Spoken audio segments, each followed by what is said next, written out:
maestro al que reconocemos no solamente en el ámbito constitucional, jurídico, sino también en el ámbito político, con el cual hemos compartido muchos momentos hace muchos años, y que creo que tiene ese mensaje, esa intención, ese deseo a nivel nacional, y como que lo viene haciendo, lo hemos acá, hemos estado en Iquitos, vamos a estar en Arequipa, en Norte, porque la Casa de la Constitución es una oportunidad de tener gente joven, que asuma responsabilidades. Es decir, es un poco el nombre con el cual, ese paraguas con el cual se quiere dar a entender que las leyes, los derechos, los deberes, que son transversales y verticales, o sea, que son iguales para todos. Todos los jueves de 8 a 9. La opinión de las y los jóvenes.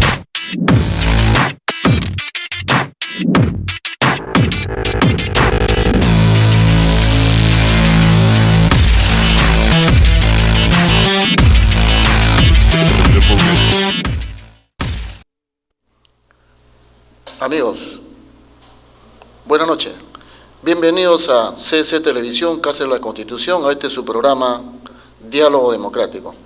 El día de hoy tengo como invitado a un especialista en el tema del agua, el señor Carlos Franco Pacheco, con el que vamos a conversar sobre este importante tema y su implicancia en la vida nacional del país. Amigo Carlos Pacheco, buenas noches. Buenas noches, Edilberto, a ti y a todo tu público que sigue este importante programa, y gracias por la invitación y espero satisfacer tus preguntas. Bueno, hablemos del agua, mi estimado amigo Carlos Franco. ¿Qué ha significado, qué significa el agua en la vida del Perú? Siempre hemos visto en muchos programas, en muchos enfoques, sobre cómo el agua ha significado un aspecto importante en nuestro país desde la época del incanato. Por ejemplo, en la época del incanato, cuando hablábamos del agua, todavía encontramos como reflejo en los grandes vestigios arqueológicos cómo se desarrolló en la época del incanato la presencia del agua. ¿Qué ha significado en el desarrollo de la historia del Perú el agua? El agua ha transformado nuestra geografía, el agua ha logrado entrar a la cultura andina, a la cultura amazónica. El agua es un elemento muy importante, es el recurso más importante que tiene el planeta, y en el Perú está concentrado el 5% de todos los recursos del agua a nivel mundial. Ahora, ¿qué es el agua? Muchos se preguntarán. Nuestra Constitución política dice que el agua es un recurso natural, es patrimonio de la nación, le pertenece a toda la nación, no es atributo solo del Estado. El Estado es un administrador, pero el agua es un patrimonio de la nación. Incluso para los sectores originarios o los sectores indígenas, el agua es un recurso ancestral que está controlado por ellos. Visiones mucho más modernas indican que el agua es un bien de dominio público, es un recurso ecológico, un bien público. Algunos hasta han dicho que es un bien común, ¿no? Es un bien para hacer el bien. Eso es lo que hasta ahora hemos desarrollado como conceptos. Es más, ahora incluso se habla de que el agua es un recurso finito porque se está acabando, ¿no? Ahora, ¿qué significó el agua en la época, por ejemplo, ancestral del incanato? ¿Qué importancia tenía en la economía incaica, en el desarrollo de esa etapa de la sociedad? ¿Era además una deidad religiosa? ¿El soporte de qué tipo de economía sirvió en la época del incanato el agua como elemento de desarrollo social, económico? En la sociedad andina el control del agua era un tema central para el desarrollo de los pueblos. Es más, se premiaba a los pueblos. ¿Quién administraba el agua en la época del incanato, Carlos? Los ayllus. Los ayllus, lo que ahora son las comunidades campesinas. Lo que ahora son las comunidades campesinas. Como digo, y se premiaba a los pueblos. Cuando los pueblos eran prósperos, los ayllus, ya cuando vinieron los incas, premiaban a los pueblos con obras de infraestructura, a los pueblos por el desarrollo de la agricultura. O sea, el agua ha servido muy importante. Movió la agricultura. Movió la agricultura, movió el desarrollo de toda... Les recuerdo que los incas y los pre-incas lograron transformar esta geografía compleja que tiene el Perú. Y lo hicieron con canales. Hay una red de canales extraordinario por todo el Perú. Inclusive hay cosas que hasta ahora no comprendemos. Por ejemplo, las famosas chacras hundidas, que han logrado a través de un serpentín sacar agua del subsuelo, las cochas, toda esta técnica de los guaruguarus, todo el tema de las amunas, han logrado alrededor de los cerros hacer zanjas para que cuando haya lluvia se almacene el agua en los cerros. Han logrado de una manera ingeniosa transformar nuestra geografía con infraestructura y con inteligencia.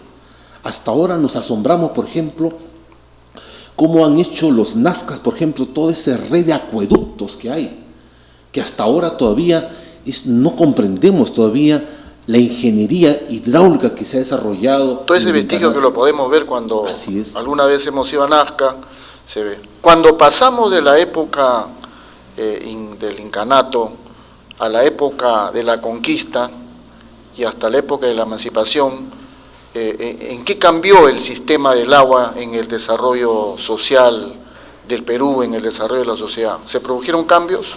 Sí, se produjeron ¿Y el soporte cambios. de qué tipo de economía fue la? Porque dejó de ser una deidad religiosa, o pasamos de un concepto religioso del agua con la llegada de la conquista a un concepto occidental del agua, o sea, ya fue enfocado de otra manera, pero sirvió de soporte para mover ¿qué tipo de economía en la época de la conquista y del virreinato? Los españoles no entendieron la ingeniería hidráulica que acá se desarrolló.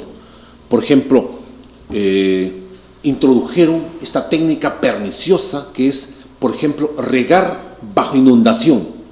O sea, se llegaba a regar los campos inundando la tierra. Se dejó de lado el tipo de estructura acuífera que sostuvo toda la época incaica en el país. Todo eso se rompió. Porque incluso te recuerdo que acá en el Perú se desarrollaron los andenes, que era una forma de cómo sembrar y cosechar agua en laderas, que ahora los chinos lo han imitado, producto nacional que se ha desarrollado acá. Los españoles no entendieron eso. ¿Y qué hicieron? Inundaron las tierras. Por eso es que comenzaron a traer otro modelo de organización del suelo y del agua. No entendieron. Hasta ahora, muchas partes del Perú todavía se inunda la tierra, ¿no? Con agua, llénalo de agua, lo llenan de pozos de agua, ¿no? Para, por ejemplo, regar, por ejemplo, el arroz que consume demasiada agua, por ejemplo, ¿no? ¿Quién tenía la administración, el control del agua en la época virreinal? ¿Había alguna autoridad específica para el manejo del agua o...? Lo que pasa es que hay que entender que en la sociedad andina, en el imperio, no hay esta visión europea, ¿no? De un rey que maneja todo. Correcto. Aquí había una especie de una confederación de naciones. Acá el Inca logró consensuar un modelo de gestión basado en los ayllus, las comunidades. Y el que no se sometía, palo, era muy duro el Inca, muy duro, ¿no? Porque tenía una visión diferente de las cosas. Aquí se llegó a establecer consenso sobre cómo manejar el agua, cómo llevar a organizar todo el sistema hidráulico. Era el Inca, por ejemplo, desarrollaba las laderas, hay que desarrollar las laderas, decía, ¿no? Nada hacemos con solo contentarnos con irrigar las pampas planas, no, los cerros, agarremos los cerros, y entregaba topos en los cerros, y premiaba a las familias cuando hacían obra de infraestructura y agricultura en los cerros. Toda esa concepción cambió con la época de la conquista y durante la época de la colonia, cambió totalmente. Totalmente. ¿Qué tipo de tratamiento, de enfoque se tuvo para el agua, el concepto europeo? En el concepto europeo se trajeron dos sistemas. Uno, las famosas represas, había que almacenar agua, y no almacenar aguas alrededor de un cerro, no, hacer infraestructura, ¿no? ¿Alguna importante se desarrolló en la época colonial? ¿Alguna infraestructura importante? Todavía hay algunas cosas que todavía se han traído, pero pequeños. Por ejemplo, en las ciudades, por ejemplo, en el centro de Lima, no sé si todavía has visto, pero en el centro histórico hay todavía esos pequeños acueductos, ¿no?, donde transcurría el agua ¿no?, en una pasta de cerámica, ¿no? O sea, llegaban a almacenar el agua. Llegaron a organizar, por ejemplo, pequeños reservorios, ¿no?, mediante el cual se concentraba el agua, ¿no?, en algunos lugares de Lima. Entonces, esos reservorios trajeron, pero también trajeron el otro tema, el tema del inodoro. Eso no fue una tecnología andina, eso lo trajeron los europeos. Aquí en el Perú no estábamos habituados a utilizar el inodoro, acá se utilizaba el turco. Aquí se utilizaba eso. Aquí no se encontró, ni en Caral, que es la civilización más organizada que hemos tenido, no se encontró un baño, no se encontró un inodoro, no se encontró una planta de tratamiento de aguas residuales. Todo era natural. Todo era natural. Tenían otra visión de las cosas. Aquí se rompe eso y los españoles compran esas visiones europeas. Dejando, avanzando en la época de la colonia y entrando en la época republicana, ¿en qué momento el agua pasó a convertirse en un tema de política Estado, de administración del Estado, para darle un manejo ya de administración de tipo pública? En la época de entrada a la República, ¿ya se tenía un concepto distinto al original o siguió manejándose ese concepto netamente europeo, monárquico, con el que se llegó con la época de la conquista? ¿En qué momento gira ese concepto para que el Estado comience a poner su interés directo en el manejo del tema del agua, y si ya en esa época logramos entrar a un tema directo de la administración del agua por parte del Estado a través de algún mecanismo público, o todavía no se gestó esa etapa? En el año 1901 se aprueba el Código de Agua en el Perú, y es un código privatista que solo permitió que latifundistas... ¿Que le daba el manejo a quién, Carlos? Al latifundista. El latifundista podía, por ejemplo, concentrar licencias de agua para el control del agua. Le dieron mucho poder a los terratenientes, Pero ese era el agua para el manejo... De riego, estoy hablando de riego. De riego. ¿No es cierto? Porque claro, hasta en 1900 todavía tenemos un territorio básicamente agrícola, ¿no? Claro, latifundista. ¿No? Las zonas rurales todavía eran muy pequeñas, muy raquíticas. Las grandes haciendas azucareras del norte tenían indudablemente una necesidad inmensa de agua. Entonces, todo eso comienza a quebrarse en la década del 60, cuando Fernando Belaúnde Terry propone al Congreso una nueva ley de aguas. Pero en el Congreso, como estaba en conflicto con Belaúnde y los odriistas se opusieron a esta gran reforma.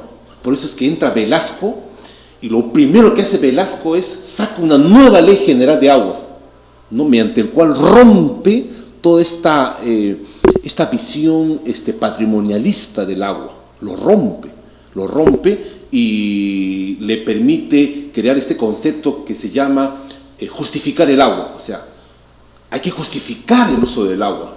No es porque tú puedes tener el agua que quieres, no, justifícalo, ¿no? Pero entonces ahí tenemos el manejo del agua en su concepción para el manejo de la parte agrícola, que significa ya un esquema del desarrollo económico del país, pero y el manejo del agua en su parte del servicio a la ciudadanía, al público, en las ciudades que ya habían crecido bastante.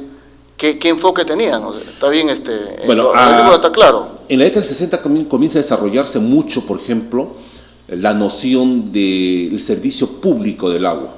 Les recuerdo que en la década del 70 se forma el Servicio Nacional del Agua Potable, el CENAPA. Era una EPS nacional que controlaba todos los servicios del agua a nivel nacional. ¿Y a cargo de quién estaba esa entidad pública? Estaba a cargo en ese tiempo del Ministerio de la Presidencia. Ministerio de la Presidencia. Hasta que con el gobierno de Belaúnde, por una decisión de descentralizar los servicios, CENAPA se desactiva y se entrega en 60 pedacitos, porque son 60 empresas que se forman, se entrega a los municipios provinciales.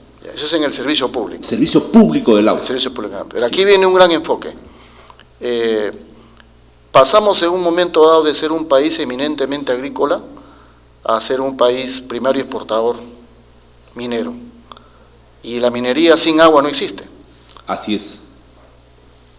¿En qué momento el agua se convierte en un factor vital para el desarrollo de la minería en el país?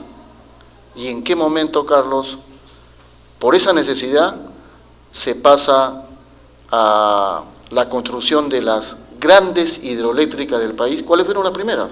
Yo, hasta donde conozco, de la más importante por alguna vinculación, la del Cañón del Pato, la de Mantaro, que sirvieron para mover el eje minero en el centro del país. Y en el caso del Cañón del Pato, para mover el eje ferroviario necesario en el norte, y en la de Machu Picchu, como generación eléctrica también para el sistema minero. O sea, ¿el agua en qué momento se convierte en una necesidad vital para ese nuevo viraje de la economía del país, que fue el sector del desarrollo de la minería? ¿Cómo fue eso? Mire, toda la década del 60, 70 y 80 fueron claves, por ejemplo, para que el Perú se consolide esta visión de las represas. Les recuerdo que toda la costa está llena de represas, desde Gallito Ciego hasta Majes, puras represas, ¿ah? Así es. Que dicho sea de paso no sirven para nada actualmente, porque todas están colmatadas, ¿no? Pero esa visión ha perdurado y nos hemos endeudado, tú no sabes con cuánto dinero que le parece a todos los peruanos para hacer esas represas. Ahora, represas que solamente han servido para que grandes latifundistas tengan agua, y ha servido para que exista una agricultura de agroexportación muy pujante, nada más. Frente a eso se han desarrollado los servicios, ¿no? El agua comenzó a ser un elemento muy importante. En este periodo también se formaron en el Perú, yo hasta tengo recuerdo del mes antepasado, tenemos alrededor de 50.000 juntas de agua y saneamiento. Solo en el Cusco hay 5.000 juntas de agua y saneamiento, que proveen de agua a más de 8 millones de peruanos. De eso vamos a hablar en la segunda etapa de la entrevista, Carlitos, porque tenemos que irnos una pausa necesaria en el programa. ¿Vamos bien o no? Sí, ya. Un maestro al que reconocemos en todo, no solamente en el ámbito constitucional, jurídico, sino también en el ámbito político, con el cual hemos compartido muchos momentos hace muchos años, y que creo que tiene ese mensaje, esa intención, ese deseo a nivel nacional, y como que lo viene haciendo, lo hemos acá, hemos estado en Iquitos, vamos a estar en Arequipa, en Norte, porque la Casa de la Constitución es una oportunidad de tener gente joven que asuma responsabilidades. Es decir, es un poco el nombre con el cual, ese paraguas con el cual se quiere dar a entender que las leyes, los derechos, los deberes, que son transversales y verticales, o sea, que son iguales para todos. Todos los jueves de 8 a 9. La opinión de las y los jóvenes.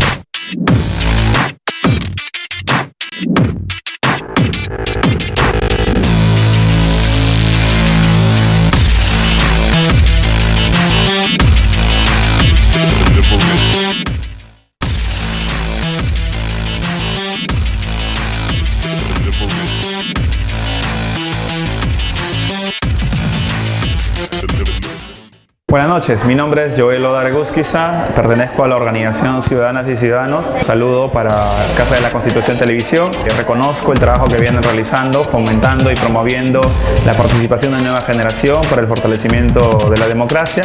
Esperamos que sigan trabajando así y mis mejores deseos para que ese trabajo dé resultados pronto. Gracias.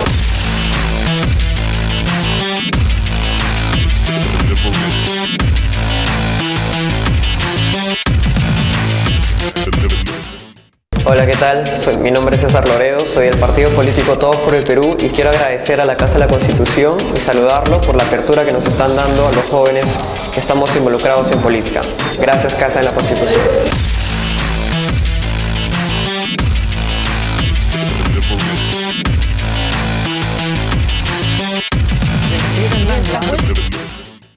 Tito Borea, un maestro al que reconocemos no solamente en el ámbito constitucional, jurídico, sino también en el ámbito político, con el cual hemos compartido muchos momentos hace muchos años, y que creo que tiene ese mensaje, esa intención, ese deseo a nivel nacional, y como que lo viene haciendo el último acá, hemos estado en Iquitos, vamos a estar en Arequipa, en Norte, porque la Casa de la Constitución, una oportunidad de tener gente joven, que asuma responsabilidades, es decir, es un poco el nombre con el cual, ese paraguas con el cual se quiere dar a entender que las leyes, los derechos, los deberes, que son transversales y verticales, o sea, que son iguales para todos.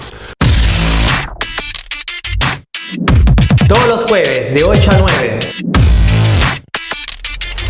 La opinión de las y los jóvenes.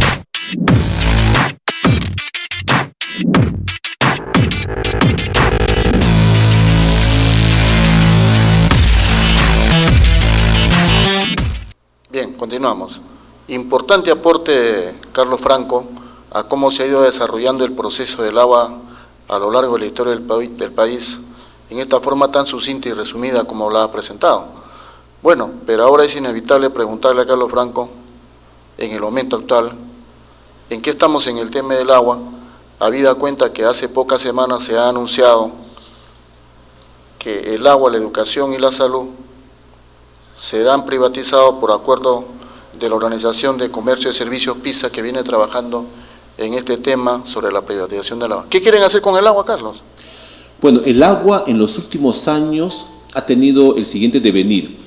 Por un lado, el agua de riego ha comenzado a ser manejado por los comités regantes, se le ha entregado poder a los comités regantes para que lo administren.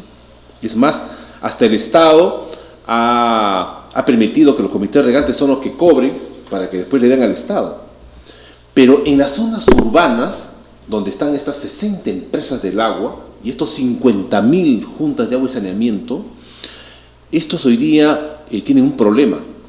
Ambos están en quiebra técnica y económica. Las 60 empresas del agua están en una situación de falencia económica. ¿Estas empresas de quién dependen? ¿Quién maneja? Generalmente los municipios provinciales. Hay una junta de administración designada por los municipios provinciales. En el caso de las juntas de agua y saneamiento, de las JAS, pero en el caso de las EPS están en manos de los municipios provinciales. Pero también están en pésimo estado. Te pongo el caso, los proveedores en Ica ya a través de un sistema concursal ya se han apoderado de la empresa. Loreto también, Piura también. Por un tema de deudas. Es que deben, muchas empresas deben, le deben a todas las vírgenes, le deben. Entonces, hay un problema que tenemos.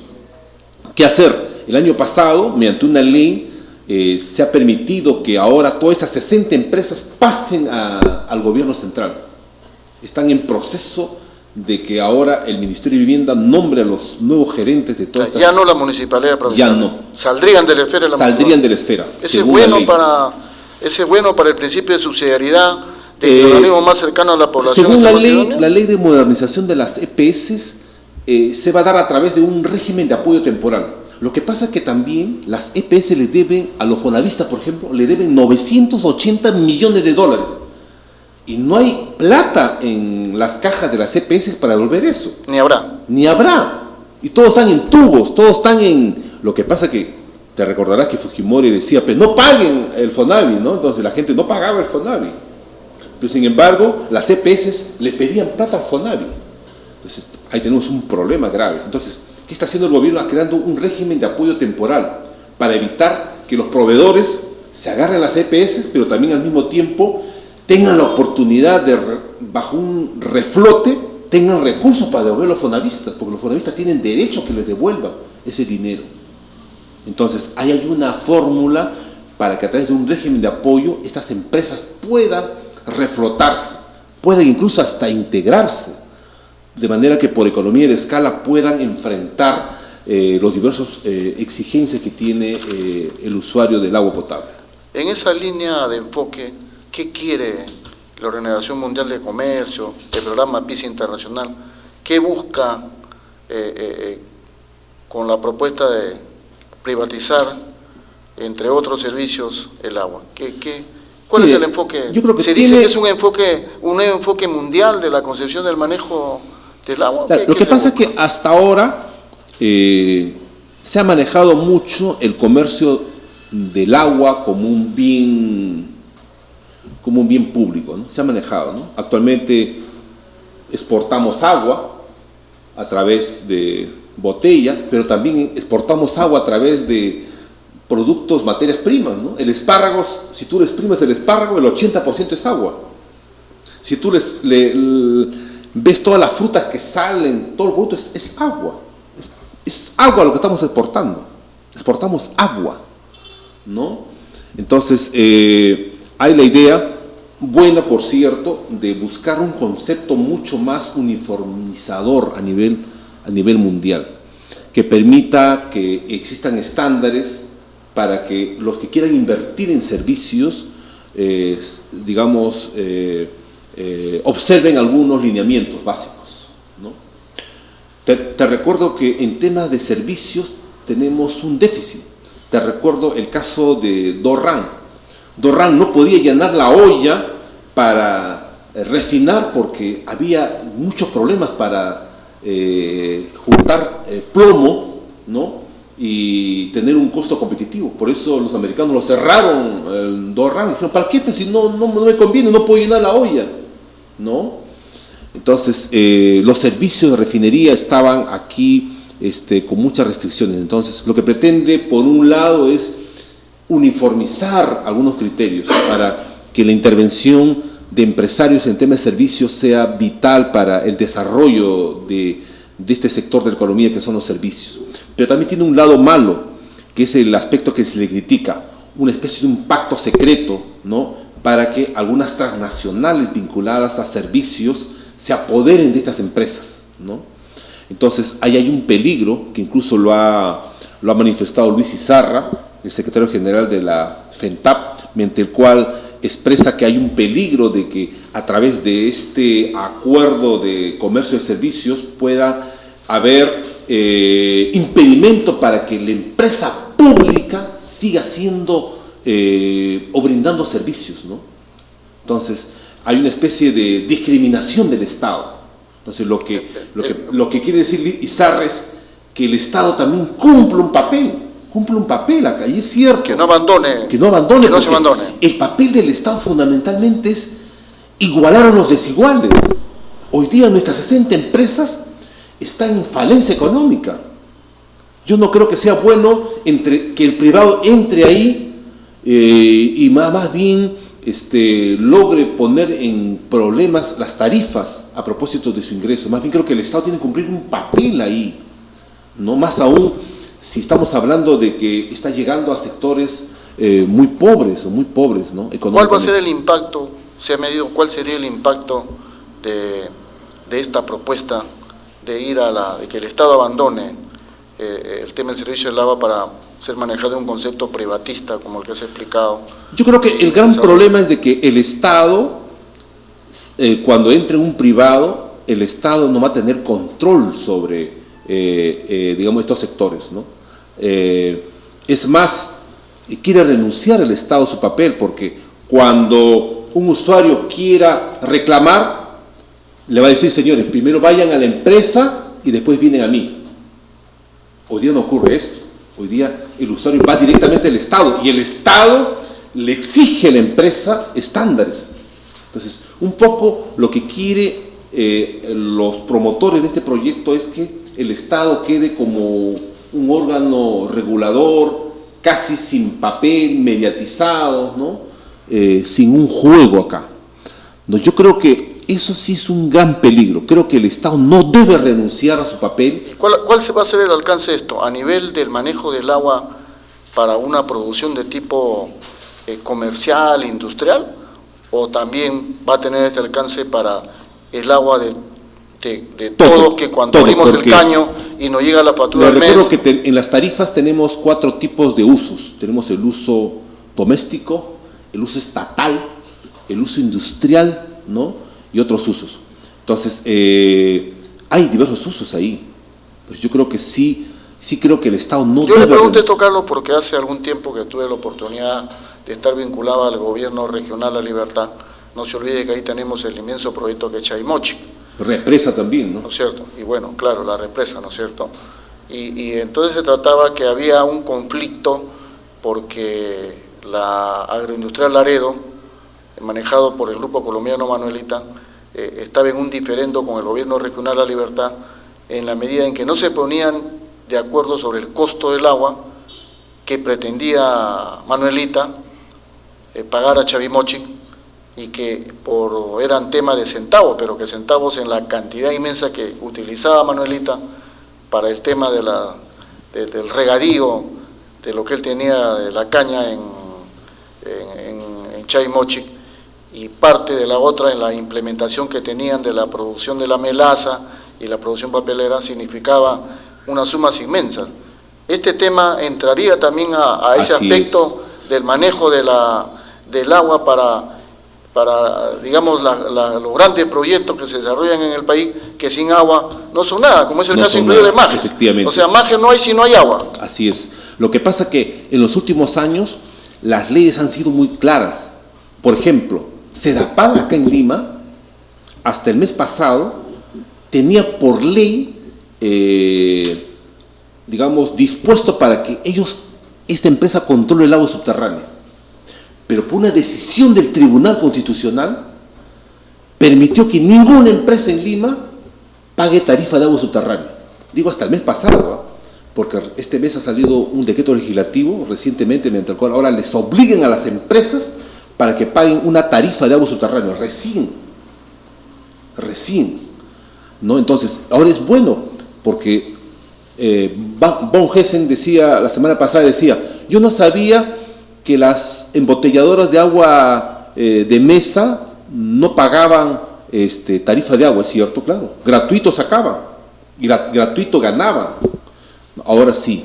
Entonces yo creo que sí, hay que fortalecer las EPS. Yo creo que las EPS podrían hacer un buen papel. Lo que pasa es que ahí viene un problema, pues. ¿Y cómo vamos a afrontar? ¿No entraríamos a la política de PISA que se está estableciendo a nivel de la Organización Mundial de Comercio? Yo tengo mis críticas frente al tema PISA, ¿no? Tengo mis críticas. Lo que pasa que también, les recuerdo que en el Perú tenemos una empresa privatizada. ¿Sabes cuál es? La empresa de Tumbes. ¿Y sabes qué pidieron los argentinos y Concisa, porque Concisa es un socio peruano? ¿Sabes qué pidieron la condición? Yo acepto la empresa, pero con dos cosas. Uno, que sin cholos, o sea, sin carga laboral. Sin carga laboral, Ya. y ojo, y sin deudas. Ya. Si no, miren, entonces el Estado ha tenido que comprar las deudas de la empresa en Fapa Tumbes, que era la empresa pública antes de Atusa. Hemos tenido que pagar los peruanos y O sea, venderla saneada. saneada, sin cholos y sin deudas. Lo digo así con disculpas, ¿no? Con disculpas por los cholos, yo también soy cholo, pero digo, sin carga laboral. Entonces yo creo que hay que revisar bien las cosas, porque si yo quiero asumir la administración de una EPS, como se dice criollamente, tengo que cargar huesitos y carne, pues. Porque así está la empresa, pues. ¿No? Entonces yo creo que sí hay que revisar eso. Por eso yo creo mucho en el papel del Estado. Creo que el papel del Estado es trascendental acá. Y no creo que el Estado deba de excluirse de estos procesos. El Estado tiene un papel importante que cumplir acá, ¿no? El Estado ha logrado y sigue logrando grandes proezas. Esas serían, en opinión suya, en su enfoque, la propuesta que un Estado que defienda los intereses y las políticas nacionales de desarrollo debería sostener. Yo creo que sí, y además el agua es un bien de dominio público, es un recurso estratégico, o sea, no puede ser ninguneado por una iniciativa privada. Creo que eso más bien le hace mucho daño al Perú. Les recuerdo que en el Perú los 4 procesos más importantes de privatización fracasaron. El de Huancayo fracasó, el de Pacasmayo fracasó, el de Sullana fracasó, ¿no? Y el de Lima, que también intentaron, porque acá Sedapal varias veces que han querido privatizarlo fracasaron. Entonces yo creo que sí hay que examinar eso, hay que lograr que haya una buena negociación. Felizmente todavía no está aprobado. Espero que las negociaciones sean vital para reconocer el papel subsidiario del Estado, que es lo que en todo caso podemos incluir en este debate. Bien, Carlos Franco, le agradezco mucho este aporte que usted ha traído a esta entrevista. Creo que todos hemos entendido con claridad la importancia de este tema y, como puede entenderse, es un tema que tiene para largo todavía, y estoy seguro que podremos seguir contando con la participación de Carlos Franco Pacheco, especialista en este tema, en otras oportunidades aquí en el canal para seguir trabajando un tema que es inagotable y para ver qué políticas de Estado pueden proponerse, ya que estamos en propuestas políticas con miras a las próximas elecciones presidenciales que tenemos, y que creo que algunas ideas importantísimas, como lo que ha traído Carlos Franco esta noche, son necesarias para que sean escuchadas por todos los ciudadanos en el país. Gracias, Carlos. Gracias, Edilberto. Hasta una próxima oportunidad. Y gracias por todo. Bien. Vamos a una pausa y regresamos.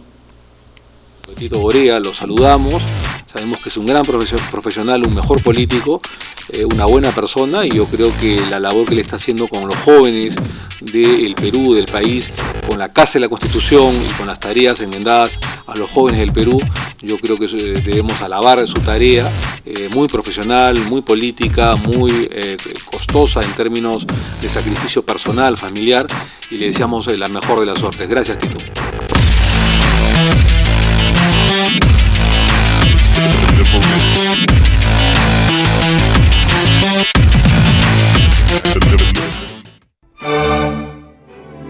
Opinión libre, todos los lunes a las 6 de la tarde. Nuestro nuevo segmento, Termómetro Legislativo. Las noticias políticas de la semana.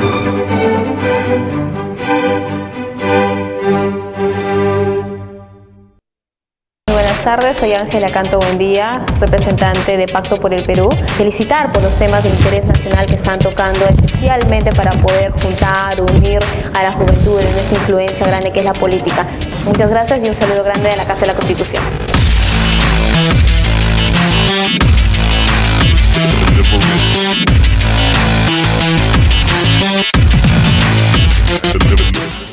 Hola, mi nombre es Marco Ramírez, presidente de Ashanti Perú, la red peruana de jóvenes afrodescendientes. Quiero mandar un saludo a la Casa de la Constitución Televisión. Creo que es un espacio muy interesante que está generando la reflexión de la democracia a partir de los jóvenes en el Perú. Un saludo y que sigan los éxitos.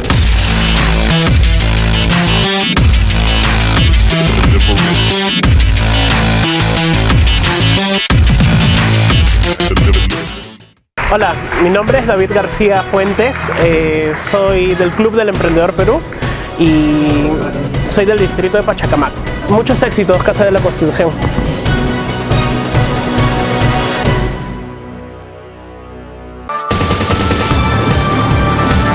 Batería Política, todos los martes a las 9 de la noche. Análisis del acontecer político.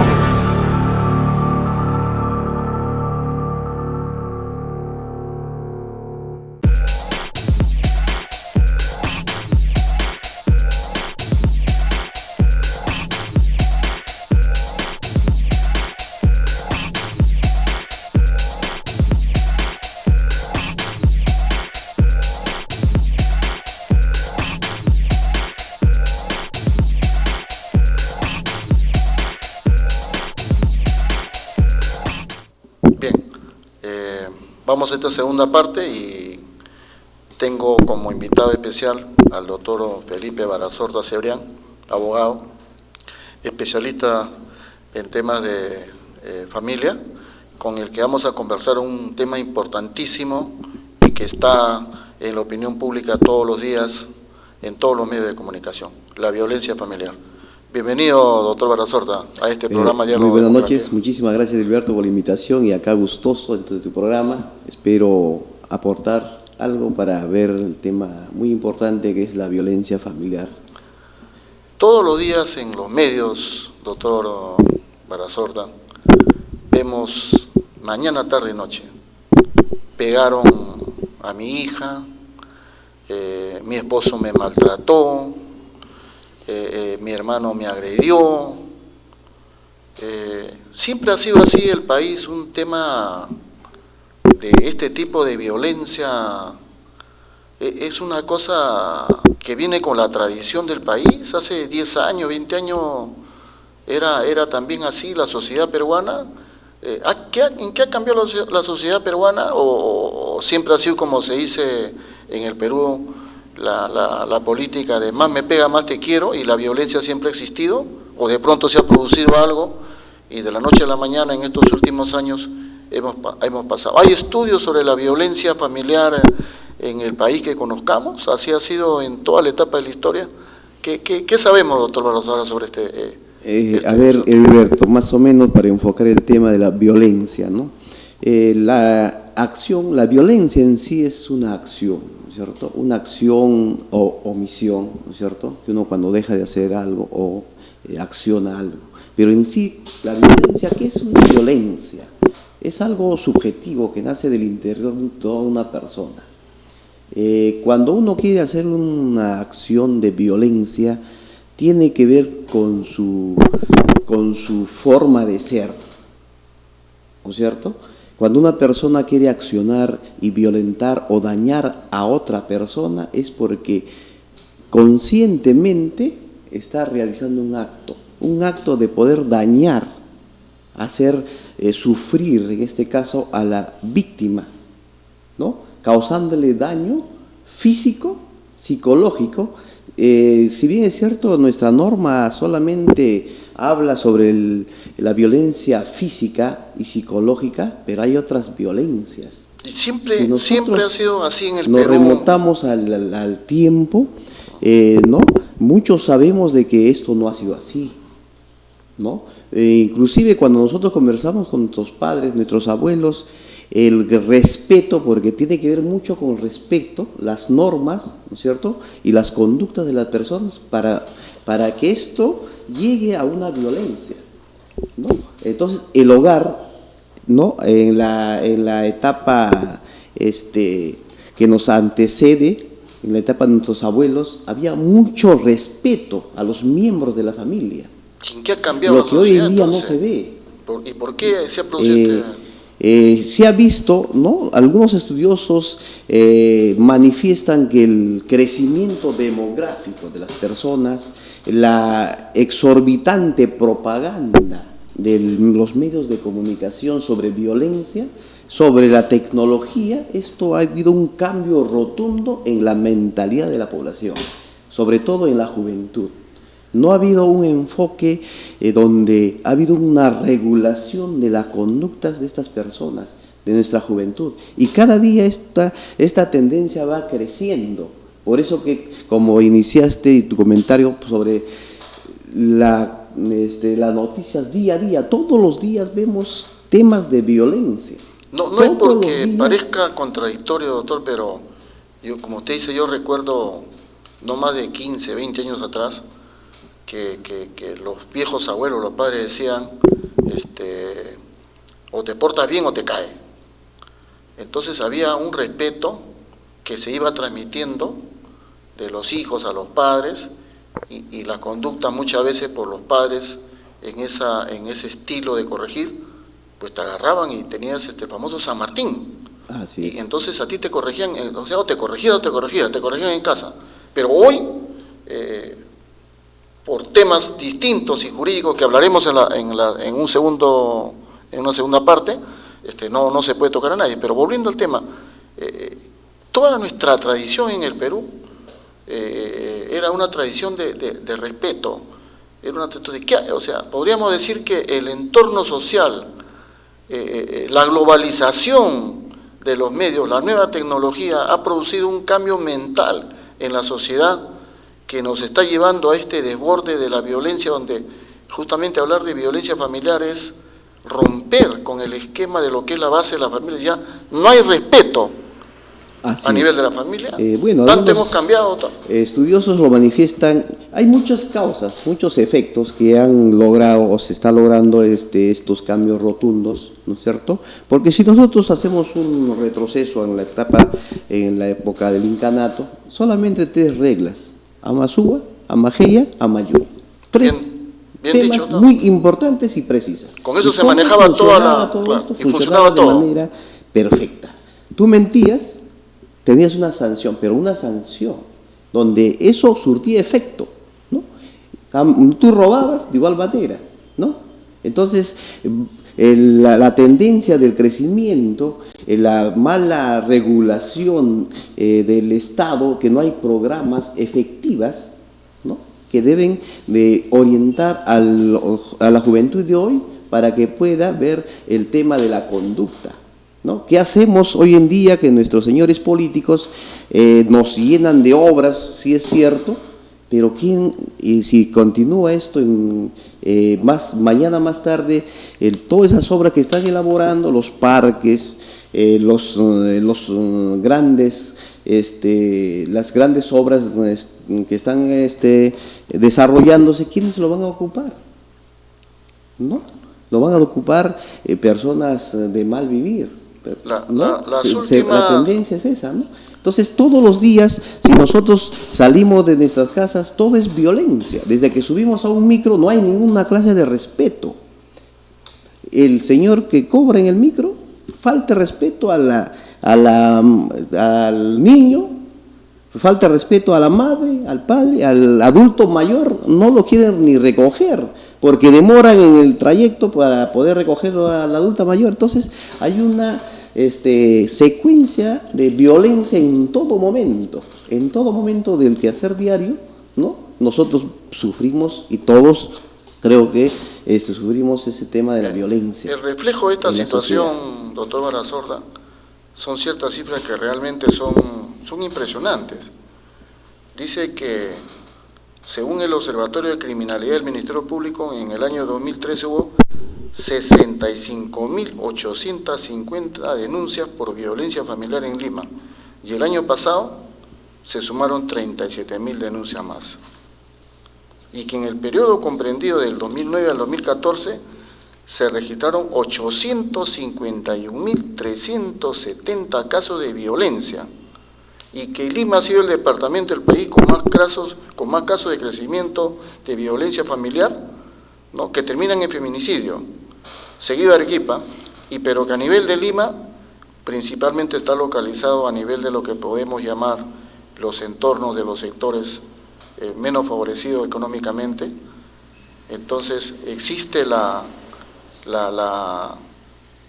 visión de que el tema de la violencia está más desbordado en los sectores de economía más pobres, porque en los medios también escuchamos cuando se dice caso de violencia en San Juan de Lurigancho, Coma, Villa María, Villa El Salvador, pero pocas veces escuchamos que se produce esto en San Isidro, Miraflores, La Casuarina, La Rinconada.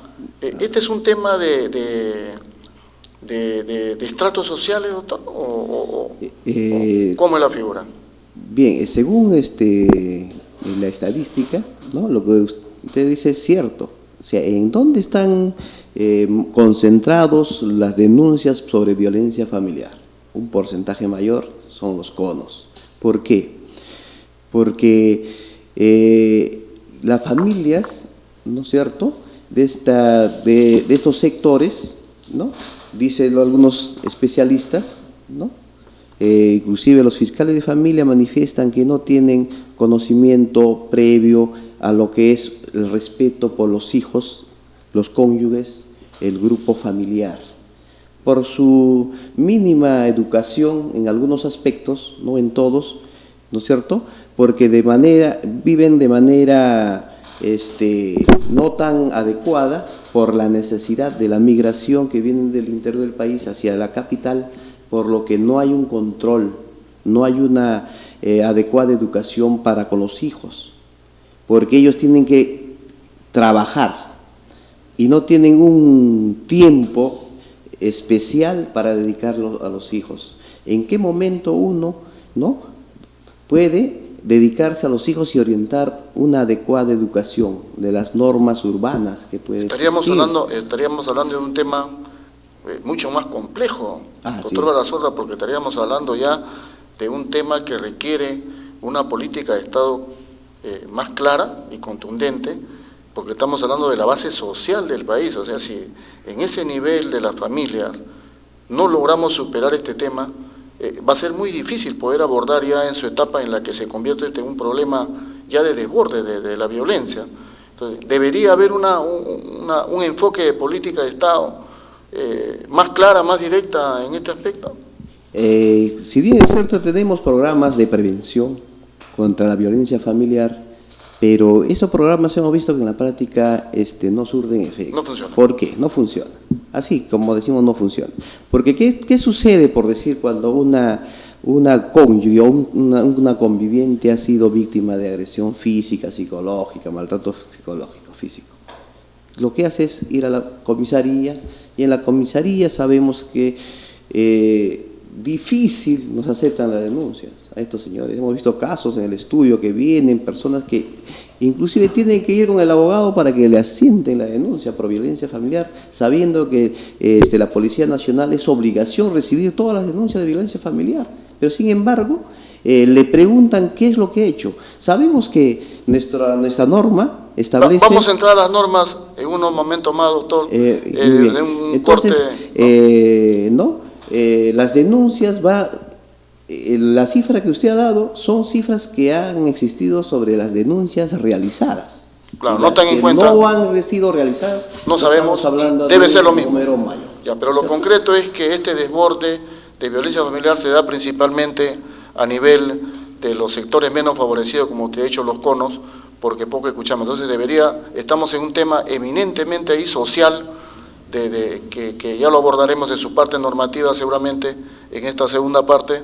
Vamos a un corte obligatorio y luego procedimos con la presencia importante del doctor Felipe Barazorda en este tema de la violencia familiar. Una pauta y vamos luego. Tito Borea, un maestro al que reconocemos no solamente en el ámbito constitucional, jurídico, sino también en el ámbito político, con el cual hemos compartido muchos momentos hace muchos años, y que creo que tiene ese mensaje, esa intención, ese deseo a nivel nacional, y como que lo viene haciendo, lo hemos acá, hemos estado en Iquitos, vamos a estar en Arequipa, en Norte, porque la Casa de la Constitución es una oportunidad de tener gente joven, que asuma responsabilidades, es decir, es un poco el nombre con el cual, ese paraguas con el cual se quiere dar a entender que las leyes, los derechos, los deberes, que son transversales y verticales, o sea, que son iguales para todos.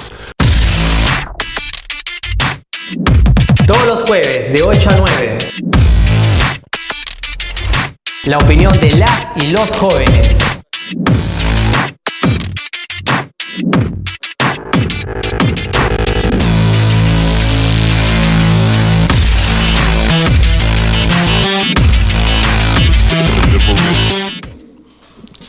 Continuamos con este importante tema de la violencia familiar, con la grata presencia del doctor Felipe Barazorda, un especialista en este tema y con el cual hemos venido conversando los antecedentes y el proceso de implicancia social que tiene este importante tema.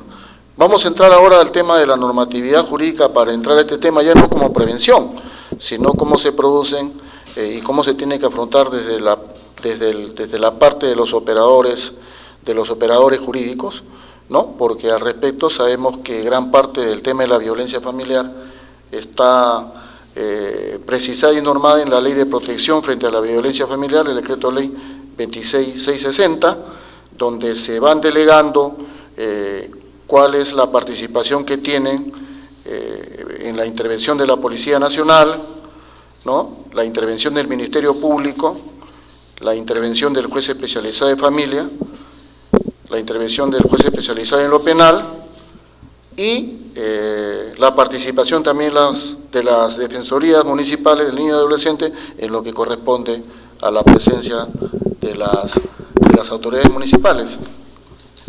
¿Cómo están precisadas y cuál es la participación de estos operadores del Estado, incluso de las municipalidades provinciales, para enfrentar ya el tema de la violencia cuando se ha producido? Ya no en esa etapa preventiva, porque ha quedado claro que aquí el Estado tiene que cumplir un rol más importante, más preponderante y entrar a atacar de frente el germen de lo que... Pero vamos a la situación cuando ya se produce la violencia familiar y el rol que le corresponde. ¿Cómo ataca el Estado la violencia familiar desde su parte jurídico-normativa, doctor Barazorda? Claro, antes de la dación de la ley 26.620 tenemos el Código del Niño y Adolescente. Este código protege la violencia del niño, niña y adolescente. Y no está establecido la protección de la mujer. Con esta ley se da la protección de la mujer porque el Estado es que tiene que regular. Se amplía, además de lo ya señalado, a la mujer. Así es. ¿No? Porque el Estado está en la obligación, porque no olvidemos que somos el fin supremo de la sociedad y por lo tanto el Estado tiene la gran obligación de proteger ¿no? Sobre todo este sector familiar, hablando de la violencia familiar ya en sí, en el entorno, porque muchas personas no entienden a qué nos referimos cuando hablamos de violencia familiar, porque muchas veces nos hemos visto en casos de que los agresores dicen, pero yo ya no vivo con la persona, yo viví hace 5 años, pero la ley dice que la violencia familiar se da entre convivientes y exconvivientes, entre cónyuges y excónyuges, ¿no? El requisito primordial es que hayan procreado. Escuchamos, doctor, que dicen, hoy escuché en uno de los medios, decía, ha venido el papá de mis hijos y ya no estoy con él, yo estoy separada con su nuevo compromiso y me ha agredido porque le he reclamado. O sea, cuando hablamos de violencia familiar estamos hablando de ese vasto abanico que comprende. Así es, está enmarcado dentro de ese grupo de protección por esta ley, ¿no es cierto?, de que no necesariamente para que se dé la violencia familiar no es que no viva, ¿no? Tiene que darse de que han procreado un hijo. Entonces pueden ser convivientes, exconvivientes, cónyuges, excónyuges, ¿no es cierto? Hasta el 4º grado de consanguinidad y 2º de... ¿Qué le toca a la Policía Nacional? La ley establece claramente el rol de todas estas instituciones que se han mencionado, ¿no es cierto? Los operadores de derecho, que es la policía, la fiscalía, el juez, para poder sancionar esta conducta ilícita del agresor. Pero en la práctica es preocupante. Nosotros como abogados vemos los casos a diario, ¿no es cierto?, de que no surte efecto, no se da esta garantía que la ley establece. Vamos a plasmar un hecho de agresión familiar, un hecho de violencia psicológica. Sabemos que la violencia psicológica no es palpable, no es visible a simple vista, no es como la violencia física, que uno puede observar el golpe, el daño, ¿no es cierto? Entonces el policía, ¿no?, de repente por la carga que tiene en su despacho, es un poco cerrado a la atención de estos problemas, pero usted le ve físicamente y le dice que usted no tiene nada, pero ¿por qué va a poner una denuncia? O sea, a ese extremo llegamos nosotros como abogados, tenemos gran problema con la Policía Nacional de que primeramente tiene que haber un golpe, y si no hay golpe, ellos dicen, pero ¿cuál es la denuncia que va a interponer? Pero si el daño psicológico es mayor al daño físico, porque el daño ¿habría un vacío en la ley, doctor? No la ley, sino sobre los operadores. Sobre los operadores. Dar cumplimiento a la ley y la efectividad que tienen que dar las instituciones partes. No se trata de que tenga que mostrar el afectado que tengo acá un golpe, tengo un... No, sino está el aspecto del daño. De los tipos de violencia familiar, ya en este caso, centrados en este tema, tenemos la violencia física, psicológica, la violencia sexual, la violencia económica. Porque hay una violencia económica que no trata la ley, porque también hay parejas dentro del entorno familiar que depende de una economía, en este caso del marido, del esposo, que no cubre los gastos de alimentación de la casa y por lo tanto ella está subordinada a eso. Y hay un maltrato económico porque el esposo, como todavía vivimos en una sociedad machista, algunos bienes son inscritos a nombre del esposo y por lo tanto la esposa tiene que soportar tantas conductas negativas de su pareja para poder establecer un nexo con el hijo. Entonces, este tipo de violencia se está dando en la sociedad, pero solamente estamos viendo, de acuerdo a la norma, 2 tipos de violencia, psicológica o física. Pero el policía está en obligación de recibir la denuncia. Por lo tanto, entregar inmediatamente el oficio para ver la gravedad del daño causado, sea físico, psicológico o los demás tipos de violencia. Inmediatamente, porque esa es su labor.